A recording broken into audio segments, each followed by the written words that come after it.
टक्क सब्जी पकाउँ न त भनेर टक्कसँगले कुकर बसाएँ हैन। अनि तेल हालेर टक्कसँगले मासुलाई मैले एकताल धोएँ। अनि धोएर एकछिन पानी तरोस् न त भनेर यता राखेँ।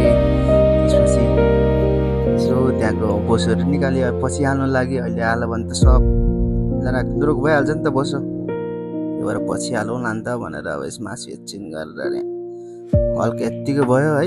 अनि त्यसपछि म त्यहाँ मासु छोडेर प्याज काट्नु थाल्थेँ, टमाटर काटेर टक्कसँगले राखिदिएँ यसरी काटेर। अनि मासु हेरेको त डर्नु आँटे जस्तो लाग्यो, फेरि चलाइहालेँ होइन।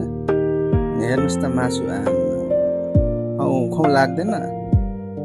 अनि फेरि ल एकछिन 5 मिनट लागि मैले यत्तिकै छोडिदिएँ। एकछिन भएपछि मैले मसला हालिदिएँ। त्यसपछि सबै मसला नुन सुन हाल्यो होइन। एकछिन चलाएँ, फेरि 5 मिनट लागि छोडिदिन्छु म।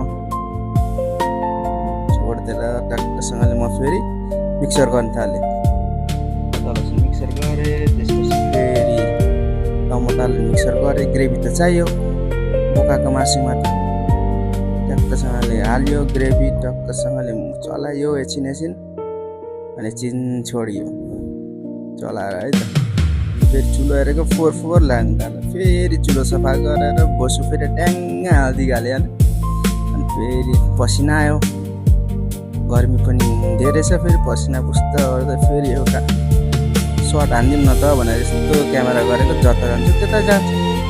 गर्दा खाना त पाकिगयो।